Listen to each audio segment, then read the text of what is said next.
Ditreskrimsus Polda Jambi geledah kantor PT PN6 Jambi buntut korupsi akuisisi saham PT MAJI. Titik panas meningkat, BMKG Provinsi Jambi konfirmasi total 998 titik panas sepanjang 2023. Kualitas udara di Moro Jambi memburuk, jarak pandang hanya 5 km.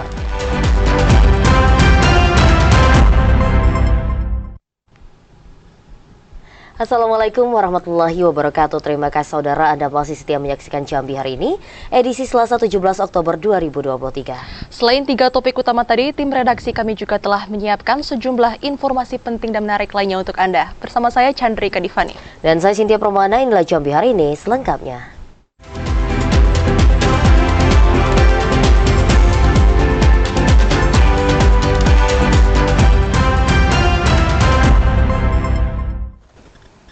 Saudara, kita awali Jambi hari ini dengan informasi tim Subdit 3 Tipikor Ditreskrimsus Polda Jambi menggeledah kantor PT PN6 Jambi.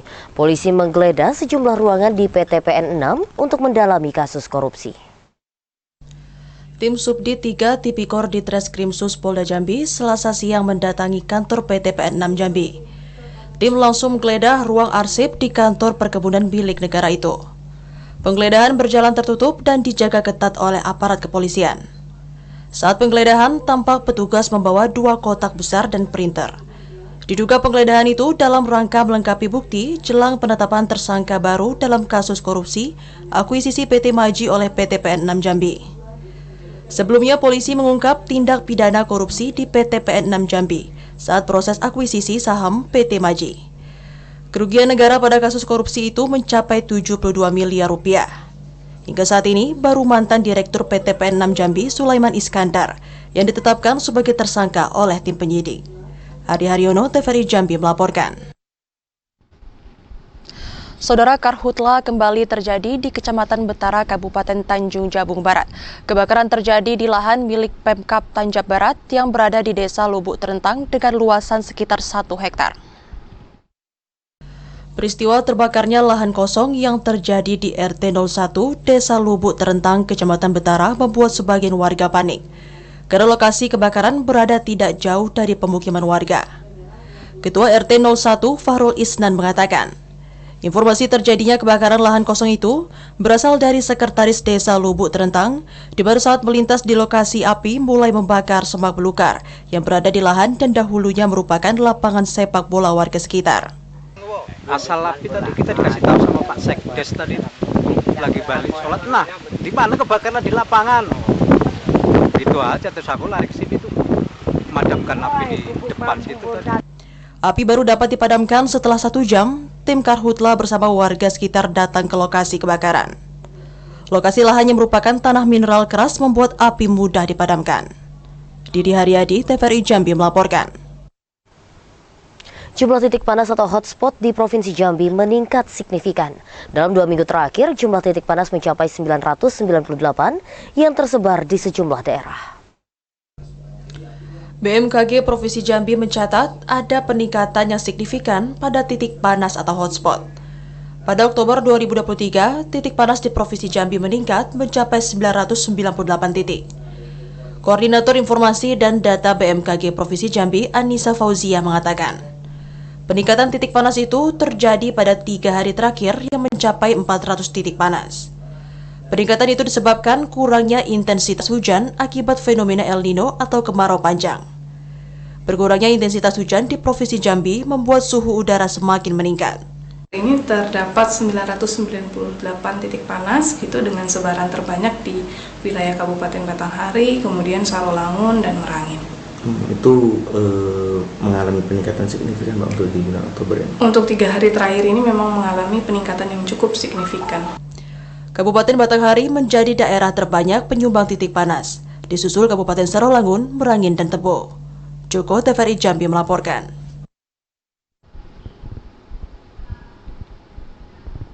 Saudara, kualitas udara di Kabupaten Tanjab Tim kembali masuk dalam kategori tidak sehat dengan indeks standar pencemaran udara di angka 160 pada hari ini 17 Oktober 2023. Beberapa hari terakhir, Kabupaten Tanjung Jabung Timur kembali diselimuti kabut asap. Padahal pekan sebelumnya, kualitas udara di Kabupaten Tanjung Jabung Timur sempat membaik karena beberapa hari turun hujan. Berdasarkan data Dinas Lingkungan Hidup Tanjabtim, melalui aplikasi Ispunet KLHK, tercatat kualitas udara di Kabupaten Tanjung Jabung Timur berada di angka 160 atau masuk kategori tidak sehat pada Selasa 17 Oktober 2023 pukul 8 waktu Indonesia Barat. Sekretaris Dinas Kesehatan Kabupaten Tanjung Jabung Timur, Jumati, mengatakan, kualitas udara dikatakan sehat bila status ISPU antara 1 hingga 100. ISPU tidak sehat antara 101 sampai 199. Sangat tidak sehat dengan ISPU 200 sampai dengan 299. Berbahaya ISPU di angka 300 hingga 399 dan sangat berbahaya bila ISPU di atas 400. Secara kasat mata dapat dilihat kabut tebal dan udaranya tidak nyaman saat dihirup. Jumati meminta masyarakat selalu menjaga kondisi tubuh dengan menggunakan masker, mengonsumsi air mineral, makan buah dan sayuran. BPBD sudah bekerja sama dengan BPBD untuk menyebarkan masker ke masyarakat. Itu yang sudah kita lakukan. Dan ini juga kita bekerja sama juga dengan Dinas Lingkungan Hidup untuk mengetahui berapa kondisi kualitas udara. Nah, itu yang kita lakukan. Jumati berharap agar hujan segera turun sehingga dapat menyapu kabut asap yang mulai pekan. Masyarakat juga diharapkan untuk tidak membakar sampah sembarangan karena dapat memperburuk kondisi udara yang ada di Kabupaten Tanjung Jabung Timur. Kliva Patria, TVRI Jambi melaporkan. Sementara itu, saudara, kualitas udara di Kabupaten Muaro Jambi kembali memburuk pasca ditemukannya titik api di wilayah sekitar Muaro Jambi. Kabut asap membuat jarak pandang terbatas, yakni hanya 5 km dan berada pada kategori tidak sehat. Kabut asap pekat dampak kebakaran hutan dan lahan kembali menyelimuti Kabupaten Muaro Jambi. Pada Selasa pagi tadi, indeks standar pencemaran udara atau ISPU berada pada level tidak sehat atau terdapat pada angka 126 mikrogram per meter kubik. Sebelumnya kondisi udara di Muaro Jambi berada pada kategori sehat karena sempat diguyur hujan. Koordinator Data dan Informasi BMKG Jambi, Sri Utami Widyastuti mengatakan, kabut asap di Kabupaten Muaro Jambi bukan dampak dari kebakaran lahan di wilayah Muaro Jambi. Kabut asap ini merupakan kiriman dari kabupaten di sekitar Muaro Jambi. Kabut asap itu membuat jarak pandang terbatas hanya 5 km. Asap itu kan durasinya itu bukan lokal ya, jadi dari sekitar Muaro Jambi itu bisa menyebabkan kabut asap di Muaro Jambi sendiri menjadi meningkat. 3 hari terakhir ini itu kabut asap dari mana, Bu? Dari Batanghari banyak, sekitar ada 40-an ya, kalau dengan yang lain 89 pagi ini ditemukan. BMKG Stasiun Klimatologi Jambi memprediksi kabut asap akan semakin tebal jika wilayah Kabupaten Muaro Jambi, khususnya daerah rawan terbakar, tidak diguyur hujan. Azam Afnan, TVRI Jambi melaporkan. Sementara itu, Saudara, Gubernur Jambi Al-Haris menanggapi insiden kecelakaan pada kejuaraan off-road di Desa Kebun 9. Kejuaraan off-road itu merupakan event Indonesian Off-Road Federation dalam rangka Hari Lalu Lintas Bayangkara ke-68 dan HUT ke-24 Kabupaten Muaro Jambi.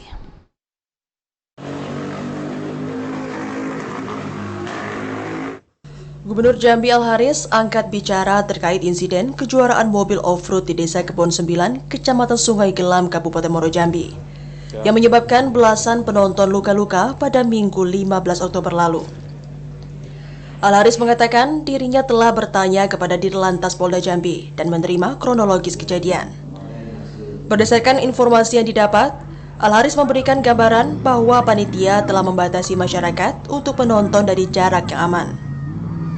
Atas kejadian ini, Al-Haris minta para korban agar mendapatkan penanganan yang layak di rumah sakit.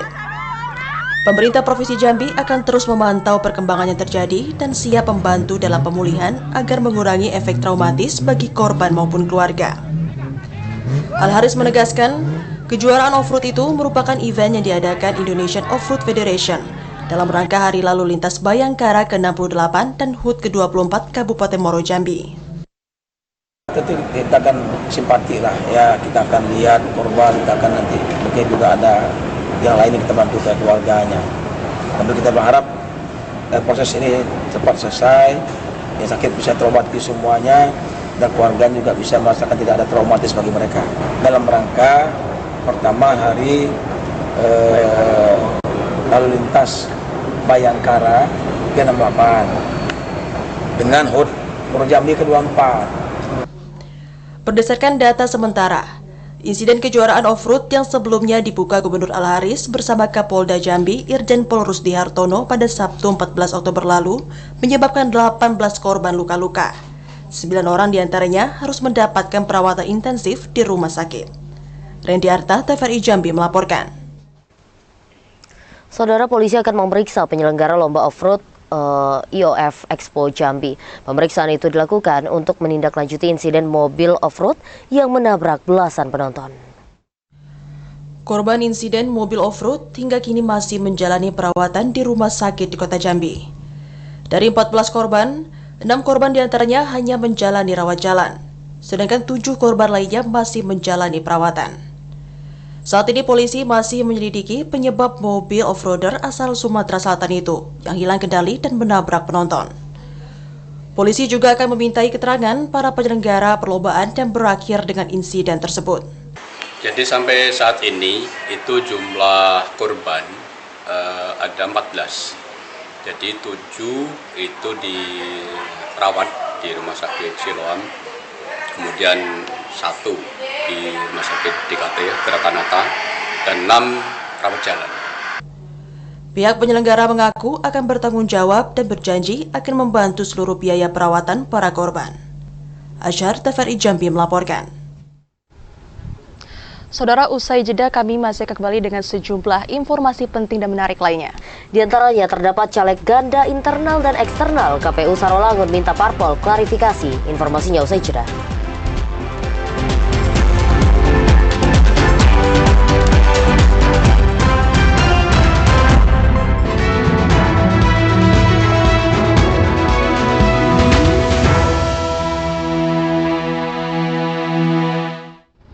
Saudara, terima kasih Anda masih setia bersama kami dalam segmen menuju pemilu 2024. Saudara, polisi kategorikan Kerinci dan Sungai Penuh termasuk zona rawan pemilu. Di setiap zona rawan, polisi siagakan 2 personel di setiap TPS. Polda Jambi telah memetakan area-area rawan pemilu. Dari proses pemetaan, terdapat 2 daerah yang dianggap rawan pemilu. Zona rawan tersebut yaitu Kabupaten Kerinci dan Kota Sungai Penuh. Pemetaan itu berdasarkan sejarah konflik yang terjadi pada pemilu-pemilu sebelumnya. Mengantisipasi hal tersebut, polisi telah menyiapkan strategi khusus guna meredam konflik. Polisi akan menyiagakan 2 personel polisi untuk setiap TPS yang dianggap rawan. Penyiagaan personel lebih ketat dibanding TPS yang tidak rawan dengan jumlah 2 personel untuk 20 TPS. Banding 4. Maksudnya 2 polisi itu mengawasi dan mengamankan 2 TPS dibantu oleh 4 personil Linmas.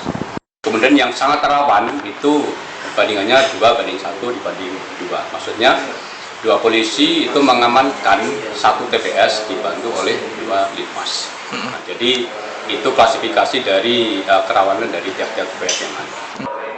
Sementara itu, dalam operasi pengamanan pemilu Mantap Brata, polisi menyiagakan 4.544 personel dari 3.415 personel Polres dan 1.129 personel Polda Jambi.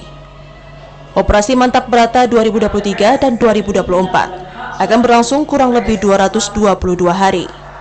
Operasi Mantap Brata diharapkan dapat mengatasi konflik pemilu 2024 mendatang. Hari Haryono, TVRI Jambi melaporkan.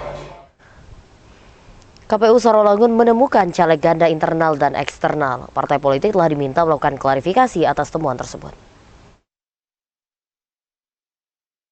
KPU Sarolangun telah selesai melakukan verifikasi pencermatan administrasi dokumen persyaratan calon sementara. Komisioner KPU Sarolangun Divisi Teknis Penyelenggara Ari Wibowo mengatakan, sesuai tahapan pencermatan, pihaknya telah selesai melakukan verifikasi pencermatan.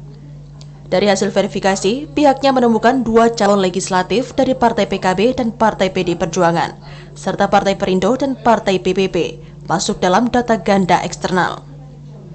Atas temuan itu, pihaknya telah meminta dan memanggil caleg dan parpol terkait untuk melakukan klarifikasi.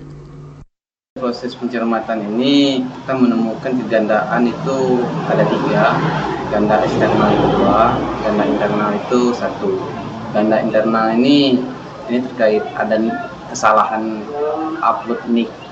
Nah, itu sudah kita konfirmasi dan sudah diperbaiki. Ari Wibowo memastikan kedua caleg yang terdata ganda itu telah diminta membuat pernyataan dan memilih satu partai politik. Edi Kusnadi, TVRI Jambi melaporkan.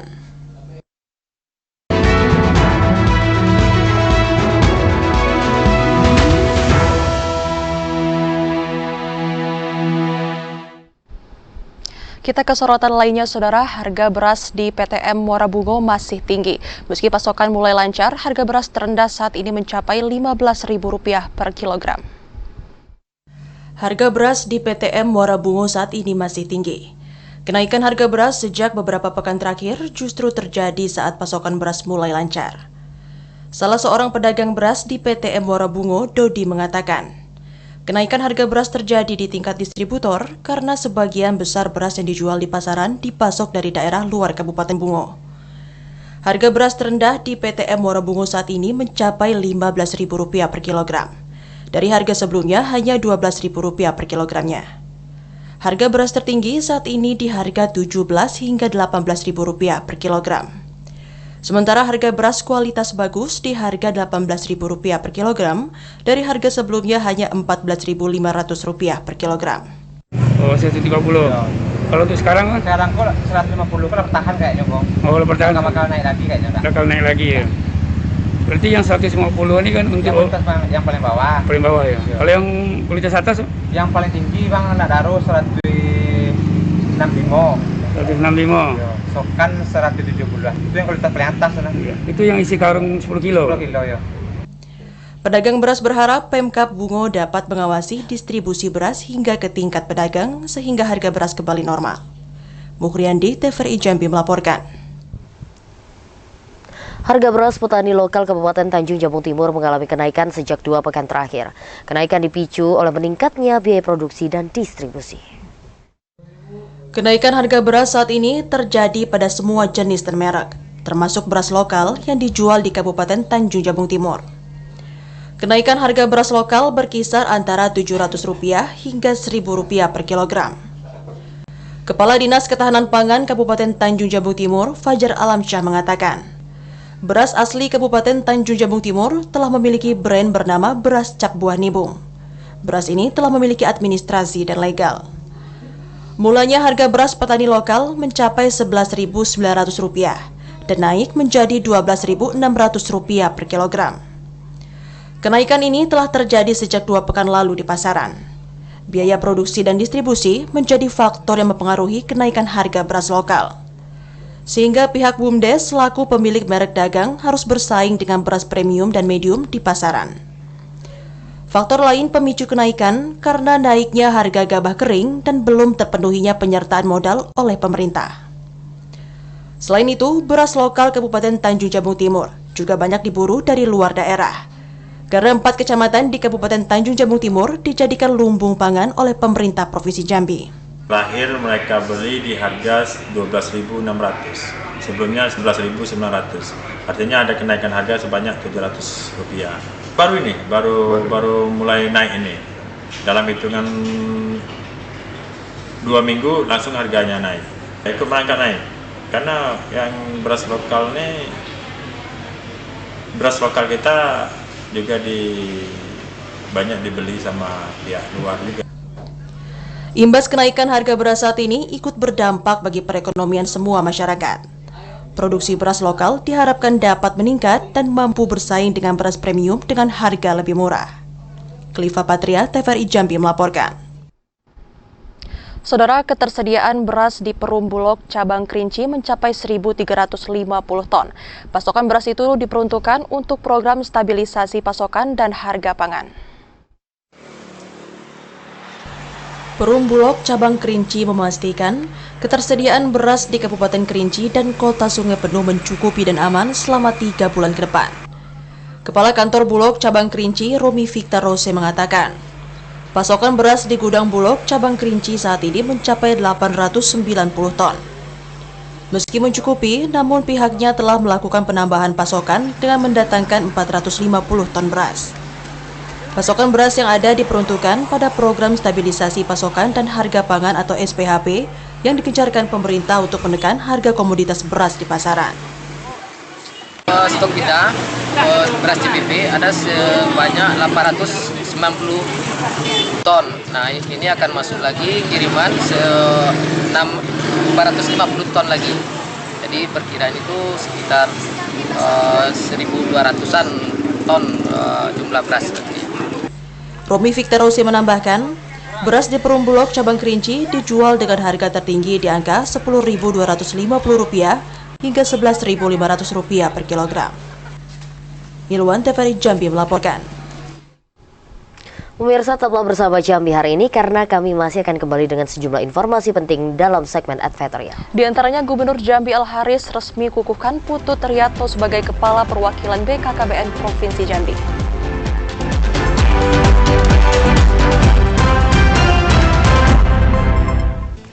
Terima kasih saudara, Anda masih menyaksikan Jambi hari ini dalam segmen Advertorial. Kita awali segmen Advertorial dengan informasi dikukuhkan Gubernur Al-Haris Putu Triatno resmi menjabat sebagai Kepala Perwakilan BKKBN Provinsi Jambi. Putu Triatno menggantikan Munawar Ibrahim yang mendapatkan tugas baru sebagai Kepala Perwakilan BKKBN Provinsi Sumatera Utara.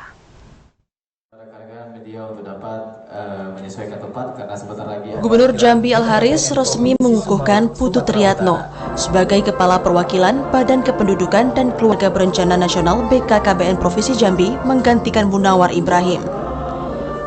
Gubernur Jambi Al-Haris mengatakan, atas nama masyarakat dan pemerintah Provinsi Jambi mengucapkan terima kasih kepada Kepala Perwakilan BKKBN sebelumnya Munawar Ibrahim atas kerja keras maupun pengabdiannya selama bertugas di Provinsi Jambi. Munawar Ibrahim saat ini mendapatkan tugas baru sebagai Kepala Perwakilan BKKBN Provinsi Sumatera Utara. Di bawah kepemimpinan Kepala Perwakilan yang baru, Al-Haris mendorong BKKBN dapat terus bersinergi bersama Pemprov Jambi serta stakeholder terkait, terutama dalam menyelesaikan permasalahan stunting di daerah. Penyelesaian kasus stunting ini harus dilakukan dalam upaya mencapai target penurunan stunting yang ditetapkan pemerintah pusat menjadi 12% pada tahun 2024. Menyelesaikan permasalahan stunting difokuskan agar dapat berdampak pada peningkatan kualitas sumber daya manusia di daerah. Al-Haris berharap Kepala Perwakilan BKKBN yang baru dapat meningkatkan kinerja institusi di bidang pengendalian penduduk dan penyelenggaraan keluarga berencana untuk memaksimalkan penanggulangan dan penanganan persoalan stunting. Saat dalam sebuah organisasi pemerintah, yang penting tugas-tugas sebagai abdi negara, khususnya di BKKBN, ini menyangkut dengan manusia, dengan orang, dengan kehidupan. Karena dalamnya ada stunting, ada keluarga miskin, dan sebagainya. Nah, maka sinergi pemerintah provinsi dengan BKKBN ini terus kita jaga dengan baik karena tugas-tugasnya itu sama. Artinya BKKBN itu membackup pemerintah ya dalam hal stunting, kemiskinan dan sebagainya. Jadi kita berharap dengan adanya Dantik yang baru ini semakin menambah daya pacu kinerja kita dan berhasil dengan baik. Sekira target pemerintah stunting kita tahun depan turun drastis. Nah, maka ini juga bisa ditetapkan dengan baik sekira. Kepala BKKBN Provinsi Jambi yang baru dikukuhkan Putu Triatno mengatakan, BKKBN siap untuk bekerja lebih masif dalam menyukseskan program-program pusat di daerah. BKKBN akan bekerja sama dengan pemerintah provinsi maupun kabupaten kota, mulai dari program Kampung Keluarga Berkualitas hingga Bapak dan Bunda Asuh dalam menyelesaikan target penurunan angka stunting di Provinsi Jambi hingga 12%. Dengan kerjasama yang baik, Putut optimis target penurunan stunting hingga 12% itu akan tercapai pada tahun 2024. Bahwa kegiatan kita ingin kegiatan di nasional kita dukung supaya kegiatan-kegiatan itu bisa terrealisasi di lapangan di bawah. Nah, salah satu dari disampaikan oleh Pak Deputi bahwa kita memang ada program namanya Kampung Keluarga Berkualitas, kemudian di dalamnya juga ada dasyat, kemudian ada Bapak dan Bunda Asuh Anak Stunting. Itu semuanya dalam rangka ingin menurunkan angka stunting di Provinsi Jambi. Kita akan support semua program bukan baik pusat maupun daerah dalam rangka percepatan penurunan stunting di Provinsi Jambi. Ya, kita melanjutkan saja apa yang sudah terjadi ya. Tapi kita akan lebih masif lagi, lebih kencang lagi untuk bisa bagaimana stunting di Jambi ini akan diupayakan turun secepatnya sesuai dengan target nanti di tahun 2024 itu harapannya menjadi 12% di Provinsi Jambi. Nasional adalah targetnya 14%, tapi Jambi kita targetkan 12,7 sebenarnya 12,7% untuk di Provinsi Jambi. Deputi Bidang Pengendalian Penduduk BKKBN Republik Indonesia Bonifasius Prasetya mengatakan, pengukuhan ini menandakan bahwa perwakilan BKKBN sudah sah diterima oleh pemerintah daerah seprovinsi Jambi. BKKBN Provinsi Jambi dapat langsung bersinergi untuk mendukung program-program Bangga Kencana serta melanjutkan target penurunan angka stunting sesuai instruksi pemerintah pusat bahkan hingga di bawah 14% dari rata-rata nasional. Dan pengukuhan ini tentunya secara resmi perwakilan BKKBN itu sudah diterima oleh kepala daerah yaitu Gubernur Jambi. Dan harapannya tentunya sinergi dan kolaborasi antara BKKBN dan pemerintah Provinsi Jambi beserta seluruh kabupaten kota yang ada di Jambi ini semakin sinergi, semakin erat, semakin kuat, terutama dalam program-program Bangga Kencana, pembangunan keluarga, kedudukan dan keluarga berencana. Dan yang paling utama tentunya adalah angka stunting. Walaupun sudah 18%, ya tentunya kita harapkan turun terus, tidak hanya 14%, tapi sampai di bawah 14% sesuai dengan harapan Gubernur dan juga harapan para bupati dan wali kota seluruh Provinsi Jambi. Sampai 12% gitu Pak? Ya bisa sampai 10%, bisa sampai 5%, tergantung masing-masing kabupaten kotanya ya. Ya kalau di kota Jambi, saya rasa bisa sampai 10%, karena sekarang sudah kecil sekali di Jambi itu ya, di kota Jambinya ya. Tapi kalau secara menyeluruh, misalkan ada masih yang di 20%, mungkin menuju ke 14%. Putut Riyatno resmi menjabat sebagai Kepala Perwakilan BKKBN Provinsi Jambi. Setelah sebelumnya menjabat sebagai Kepala Biro Umum dan Humas BKKBN Republik Indonesia. Randy Arta, TVRI Jambi melaporkan. Salah satu penyebab rusaknya moral generasi anak bangsa adalah narkoba. Para siswa diminta tidak mencoba menggunakan narkoba. Hal tersebut disampaikan Wabub Bungo Syafruddin Dwi Aprianto saat menjadi Inspektur Upacara Senin pagi di SMP Negeri 3 Muara Bungo. Wakil Bupati Bungo Syafruddin Dwi Aprianto menjadi Inspektur Upacara pada Senin pagi di Sekolah Menengah Pertama Negeri 3 Muara Bungo. Para siswa dan majelis guru antusias menyambut kehadiran orang nomor 2 di Kabupaten Bungo tersebut. Wakil Bupati Bungo Syafruddin Dwi Aprianto mengatakan, siswa jangan coba-coba menggunakan narkoba, sebab saat ini narkoba sudah merambah ke seluruh penjuru termasuk ke lingkungan sekolah, baik SMA maupun tingkat SMP.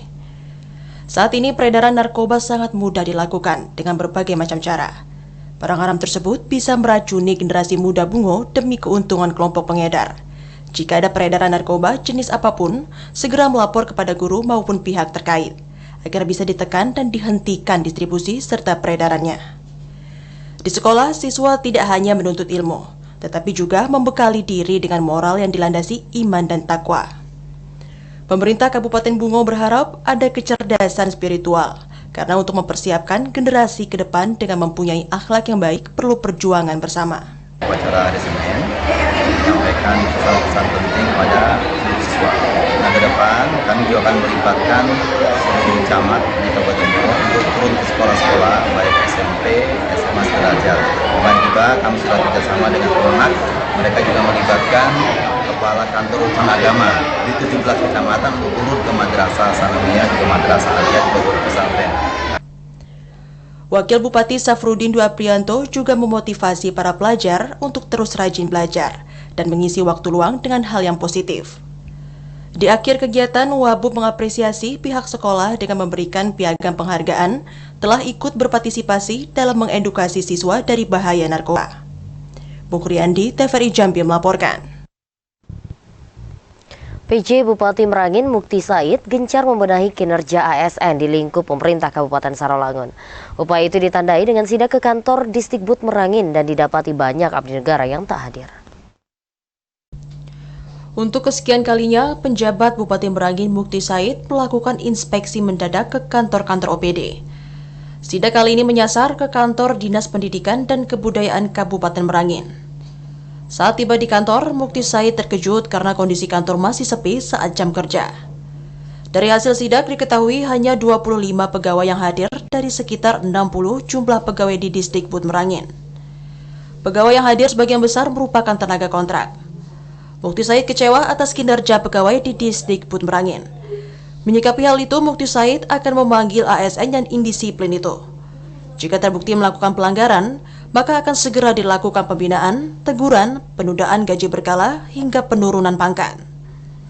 Mukti Said menekankan agar para ASN meningkatkan disiplin, baik disiplin berpakaian, kebersihan kantor, dan disiplin lainnya yang menunjang peningkatan kinerja. Tidak ada yang kalau bagi saya tidak ada yang yang istimewa, sama saja. Kalau malas, apalagi pejabat, udah ambil tindakan, ya kan? Bisa kita pindah, bisa kita berhentikan dari jabatan, ya. Nah, aturannya sudah jelas, ya kan? Kita ini ngurus masyarakat, macam mana nak maju kalau kita yang ditugaskan untuk mengurus masyarakat, kita tidak bisa. Mukti Said menambahkan, sebagai seorang abdi negara, ASN harus dapat bersikap disiplin dan profesional dalam bekerja. Ramadan Cerbita Kaza, TVRI Jambi melaporkan. Saudara, jelang puncak perayaan Hari Ulang Tahun Kabupaten Bungo ke-58 tahun 2023, Bupati Bungo resmi membuka perlombaan olahraga tradisional tingkat OPD dan kecamatan. Memeriahkan Hari Ulang Tahun Kabupaten Bungo ke-58 tahun 2023. Bupati Bungo Masyhuri membuka secara resmi perlombaan olahraga tradisional. Bupati Bungo Masyhuri mengatakan, atas nama pribadi dan pemerintah Kabupaten Bungo mengucapkan selamat Hari Ulang Tahun Kabupaten Bungo ke-58 tahun 2023. Semoga kedepannya Bungo lebih maju kotanya dan sejahtera masyarakatnya. Selain itu, perlombaan olahraga tradisional ini merupakan salah satu upaya untuk mempererat tali silaturahmi, persatuan dan kesatuan sesama ASN serta tenaga honorer dalam lingkup Pemkab Kabupaten Bungo. Pagi ini sengaja melaksanakan kegiatan rutin setiap tahun dilaksanakan dalam rangka Hari Ulang Tahun Kabupaten Bungo ke-58 ini salah satu kegiatan yakni perlombaan olahraga tradisional. Ada beberapa cabang olahraga tradisional kita lombakan di sini selain menjalin silaturahmi antara perangkat daerah, para OPD di lingkup pemerintah Kabupaten Bungo, kecamatan, dan juga kita melaksanakan perlombaan.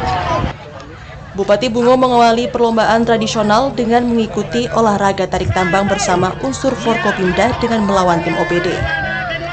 Olahraga tradisional yang dipertandingkan dalam memeriahkan HUT Kabupaten Bungo, yakni tarik tambang, pacu garing, lomba bakyak, dan bawa kelereng dalam sendok. Sedangkan open turnamen yang telah selesai yakni mini soccer dan badminton. Perlombaan olahraga tradisional diikuti seluruh OPD serta 17 kecamatan yang ada di Kabupaten Bungo. Bupati Masyhuri juga mengharapkan olahraga tradisional seperti ini harus dipertahankan sebagai upaya melestarikan budaya daerah. Pukriandi, TVRI Jambi melaporkan. Pemerintah Kabupaten Bungo menggelar gerakan pangan murah serentak se-Indonesia. Gerakan pangan murah itu bertujuan untuk menjaga stabilitas harga dan menekan laju inflasi. Dalam rangka memperingati Hari Pangan Sedunia tahun 2023, pemerintah Kabupaten Bungo menggelar gerakan pangan murah serentak se-Indonesia. Gerakan pangan murah itu digelar di lapangan upacara kantor Bupati Bungo. Bupati Bungo Masyhuri mengatakan, gerakan pangan murah serentak ini digelar agar dapat membantu mempertahankan daya beli masyarakat di tengah kenaikan harga pangan. Tak hanya itu, gerakan pangan murah ini juga bertujuan untuk menjaga stabilitas harga dan menekan laju inflasi. Hari ini juga sekaligus Zoom meeting dengan para menteri. Biasa hari Senin seharusnya kita melaksanakan kegiatan rapat inflasi secara nasional. Hari ini dirangkaikan dengan gerakan pangan murah. Jadi kita buka outlet di sini, kita jual kebutuhan pokok masyarakat kita, dan banyak sekali tadi masyarakat kita yang datang berbelanja, dan ini kita layani hari ini di kantor Bupati. Gerakan pangan murah meliputi beras SPHP Rp11.500 per kilogram, minyak goreng Rp15.000 per kilogram, cabai merah Rp25.000 per kilogram, gula pasir Rp15.000 per kilogram, dan daging kerbau beku Rp75.000 per kilogram. Gerakan pangan murah ini bekerja sama dengan Perum Bulog di Frebungo, Dinas Ketahanan Pangan, dan Perindak Kopbungo. Pada gerakan pangan murah ini, Bulog di Frebungo menyediakan 1.500 kg beras SPHP, 1.500 kg beras premium, 12 dus minyak goreng, 250 kg gula pasir, dan 150 kg daging beku. Mupriandi, TVRI Jambi melaporkan.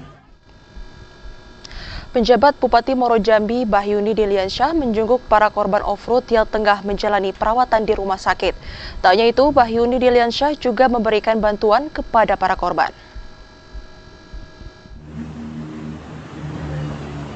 Penjabat Bupati Muaro Jambi, Bahyuni Deliansyah, pada Senin malam menjenguk para korban off-road di Rumah Sakit Kota Jambi. Dalam kunjungannya ke rumah sakit, Bahyuni berdialog dengan keluarga korban untuk memberikan doa dan semangat kesembuhan untuk para korban. Tak hanya itu, Bahyuni Deliansyah juga memberikan santunan dan bingkisan untuk para korban off-road yang mengalami kecelakaan pada Minggu sore di Desa Kebun 9, Kecamatan Sungai Gelang. Ada 7 pasien yang ditemui PJ Bupati Bahyuni Deliansyah, sedangkan 10 korban lainnya telah dinyatakan sembuh dan telah pulang ke rumah masing-masing. Sebagai kepala daerah, wajib melihat, mengunjungi, menanyakan sampai di mana proses berobatnya. Ternyata dari pihak penyelenggara bertanggung jawab penuh. Untuk itu sekali lagi saya mengucapkan terima kasih kepada Desa Belanda dan Bapak Kota dan Pak Kades. Mudah-mudahan ini menjadi pelajaran ke depannya, dan kita tidak bisa menyalahkan A atau B, yang namanya musibah itu hanya Allah yang tahu. Para korban sangat mengapresiasi dan berterima kasih atas kepedulian Bahyuni Deliansyah yang telah meluangkan waktunya untuk mengunjungi korban yang tengah menjalani perawatan. Pasien yang masih menjalani perawatan di rumah sakit dipastikan dalam kondisi sehat. Azam Afnan, TVRI Jambi melaporkan.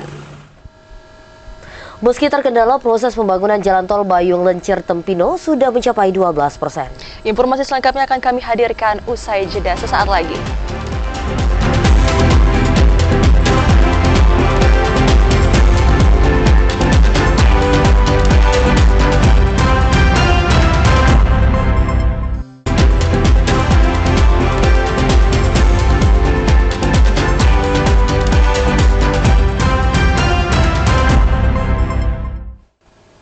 Terima kasih saudara Anda masih menyaksikan Jambi hari ini.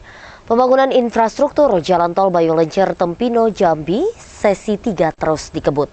Hingga saat ini progres pembangunan jalan tol baru mencapai 12%. Pengerjaan proyek Jalan Tol Bayung Lencir Tempino Jambi sesi 3 di Kecamatan Mestong, Kabupaten Muaro Jambi terus dikebut. Penyelesaian jalan tol sesi 3 itu ditargetkan selesai pada pertengahan tahun 2024.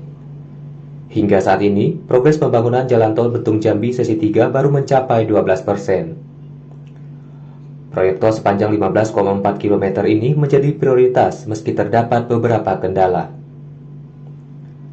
Progres pembangunan Jalan Tol sesi 3 ini telah memasuki tahapan penimbunan dan pengerasan tanah.